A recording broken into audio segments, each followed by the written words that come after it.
Rương màu hai xây độc bọt đánh nhẹ phiệt ti mùi Nam xây rương đầm bò nhưng man khinh khmei xây mình nè cầm pongแต่รถมันได้ยมมันได้ให้มุกรมอนยังฮักด้วยจิเมนมันเอาไว้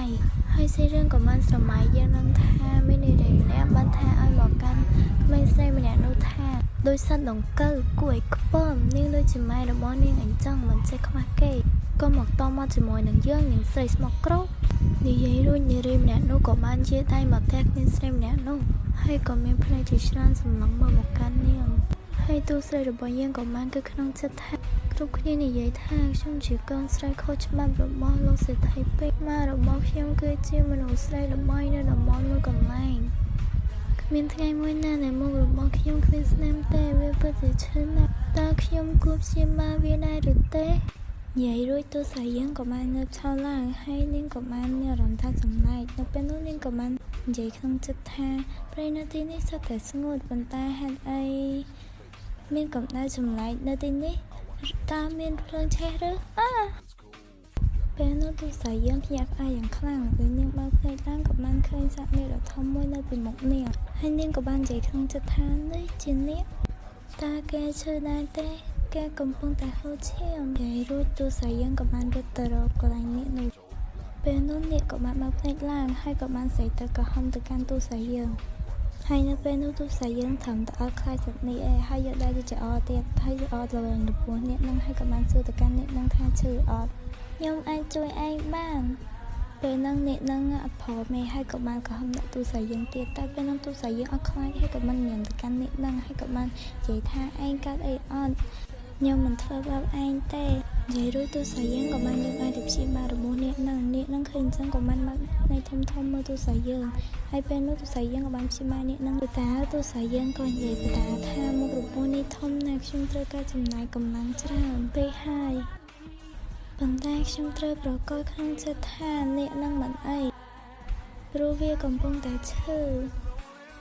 ចេះចាប់ទូសាយើងក៏បានស្លាប់បាត់ទៅដោយសារតែអត់ធម្មពលច្រើនពេកហើយពេលនោះនាគនឹងក៏បានមកភ្នែកមើលទូសាយើងភ្លឺហើយសាច់រឿងរបស់យើងក៏បានចាប់ព្រមនឹងដូចគ្នាសូមចាំជួបអាត់មីននៅវីដេអូក្រោយណាបាយបាយរឿងមហាសីរបស់ស្ដេចនាគភាគ2ដើមសាច់រឿងដំបូងគឺតពីភាពមន់ដែលនាគកំពុងតែមើលមកកាន់ទូស្រីរបស់យើងកំពុងតែសន្លប់ហើយពេលនោះនាគមួយក្បាលនោះក៏បានប្រែក្រឡាខ្លាចទៅជាមនុស្សប្រុសម្នាក់អូយសង្ហាខ្លាំងមែនតើមកភ័យក៏ហើយបន្ទាប់មកពេលហ្នឹងក៏បានស្លឹងមើលមកកាន់ទូស្រីរបស់យើងហើយដល់ពេលហ្នឹងទៅគាត់ក៏បាននិយាយមកកាន់ទូស្រីយើងថានាងជាមនុស្សតែម្នាក់ដែលមិនខ្លាចយើងពេលនោះទូស្រីយើងក៏បានបើកភ្នែកព្រមមើលទៅកាន់បរិះដែលបាននិយាយមកកាន់គាត់ដោយសារតែគាត់បានឮសំឡេងដែលបរិះនិយាយបាញ់ហើយគាត់ក៏បានគិតក្នុងចិត្តថាហាសំឡេងមនុស្សប៉ុន្តែខ្ញុំមិនអាចឮពីអ្វីដែលគេនិយាយបានទេបន្ទាប់មកដោយសារតែការអស់កម្លាំងពេកទូស្រីយើងក៏បានសន្លប់ម្ដងទៀតទៅពេលនេះតួឯកស្រីរបស់យើងបានធំពេញគ្រប់ពេញរាងហើយអ្នកទាំងអស់គ្នាហើយពេលហ្នឹងក៏មានអ្នកបម្រើស្រីម្នាក់កំពុងតែខ្សឹកសក់ឲ្យគាត់អញ្ចឹងណាហើយអ្នកបម្រើស្រីហ្នឹងក៏បាននិយាយថានេះខ្ញុំប្រើថ្នាំពណ៌សក់ខ្លាំងពេកទៅដឹងមើលចុះមុខប្រែសឹងទៅទាំងស្រុងទៅហើយ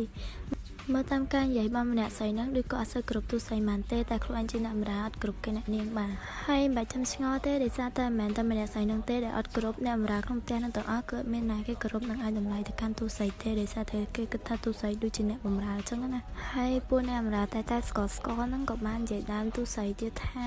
យើងលើមកថាស្ដេចចាស់មួយនោះឆ្លុះវង្វេងនឹងសក់ពណ៌ទុំដែងស្ទើរឆ្កួតទៅហើយនាងនឹងខ្លាចជាស្រីស្នំរបស់ស្ដេចនោះយើងគិតថាទ្រង់ចង់លេងសើចជាមួយនឹងនាងទេបើទ្រង់ឃើញទ្រង់នឹងនាងនោះទ្រង់នឹងសម្លាប់នាងភ្លាមអញ្ចឹងហើយទើបស្នំរបស់ស្ដេចមានតែប៉ុន្មានអ្នកប៉ុណ្ណោះដែលនៅរស់ហើយពេលនោះតួឯកស្រីយើងក៏បានគិតក្នុងចិត្តថាពេលដែលខ្ញុំឈានចូលវ័យ20ឆ្នាំខ្ញុំក៏ត្រូវធ្វើជាស្រីស្នំរបស់ស្ដេចខ្ញុំគួរតែរត់គេចចេញកាលពី10ឆ្នាំមុនមកម្ល៉េះប៉ុន្តែខ្ញុំបានជួបនាគដែលរងរបួសហើយព្យាបាលវារហូតដល់ខ្ញុំអស់កម្លាំង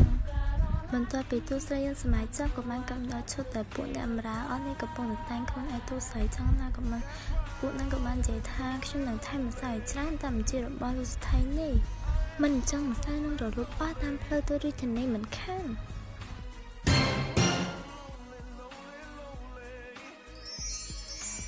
ហើយ ហើយពេលនេះទូរស័ព្ទយើងបានប្រែកន្លែងហើយអ្នកគ្នាបានលើ10ដែរហើយបន្ទាប់មកពេលហ្នឹងក៏បានលេខមុខចេញនារីម្នាក់ដែលគាត់បាននិយាយមកកាន់ទូរស័ព្ទយើងថាមុខរបស់នាងកាន់តែអាក្រក់ទៅ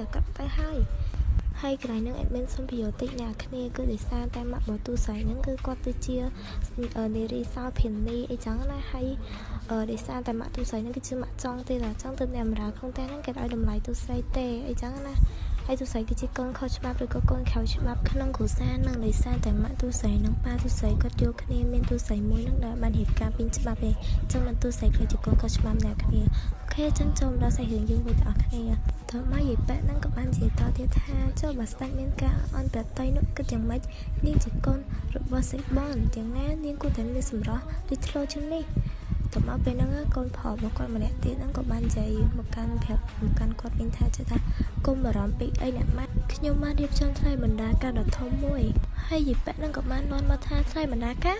នេះឯងបានវាមកពីណាតមកកូនផលរបស់គាត់ក៏បានតបវិញថាគឺមកពីខ្ញុំលើគេនិយាយប្រាប់ខ្ញុំថាខ្ញុំគួរតែទៅជីកមាសនៅភ្នំតាយ៉ាព្រោះនៅទីនោះសម្បូរមាសច្រើនណាស់ពេលហ្នឹងយីប៉ាក់ហ្នឹងក៏លើថានៅភ្នំតាយ៉ាព្រានភ័យឡើងស្លេងមុខហើយក៏បាននិយាយទៅកាន់កូនផលខ្លួនឯងថា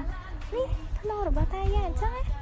នេះឯងប្រាប់ថាឯងជីកនៅប្លន់មាននៅភ្នំតាយ៉ាកន្លែងដែលប្រជាជនគោរពដល់កូននេះគ្រប់គ្នានោះមែនទេទៅមកក៏បានសេខ្លាំងខ្លាកូនផលគាត់ថាអាល្ងងមិនក៏ឯងទៅប៉ះប៉ភ្នំរបស់តាយ៉ារបស់នេះនោះ